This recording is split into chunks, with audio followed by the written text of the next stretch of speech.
আসসালামু আলাইকুম।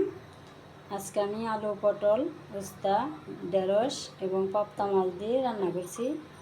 সবাই প্রথম থেকে শেষ পর্যন্ত পুরো ভিডিওটা দেখে নিও। এই যে বন্ধুরা, আমি আজকে পাবদা মাছের ঝোল রান্না করব। এই দেখো বন্ধুরা, কত সুন্দর পাবদা মাছ নিয়ে আসলাম।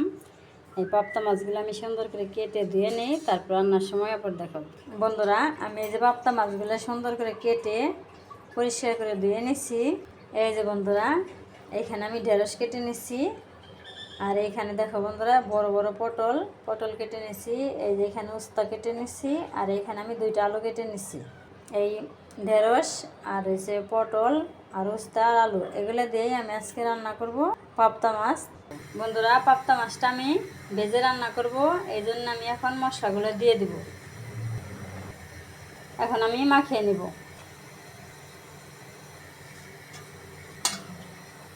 এই দেখো বন্ধুরা, আমি এইভাবে মাছটা সুন্দর করে মাখিয়ে নিলাম। এখন আমি ভালো করে ভাজে নেব।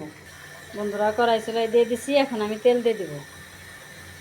বন্ধুরা, তেলটা গরম হয়ে গেছে। এখন আমি মাছগুলো দিয়ে দিব।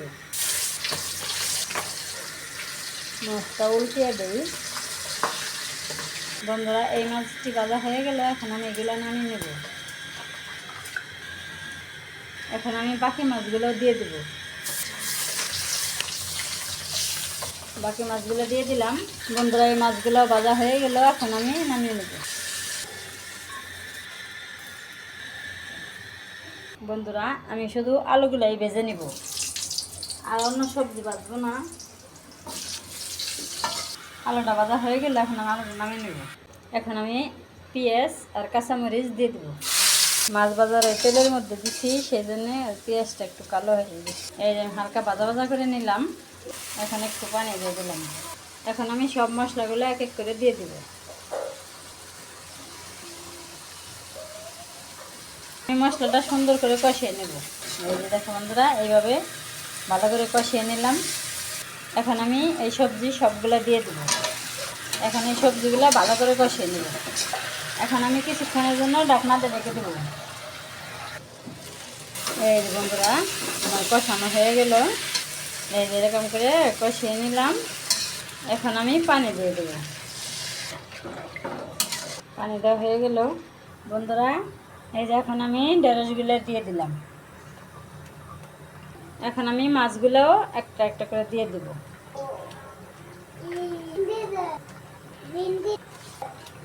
বন্ধুরা, মাছগুলো সব দিয়ে দিলাম। এখন আমি কিছুক্ষণ আবার ঢাকনাতে ঢেকে দেব। এই যে বন্ধুরা, আমার তরকারি হয়ে গেল। এখন আমি নামিয়ে নেব। এই যে বন্ধুরা, আমি তরকারি নামিয়ে নিলাম।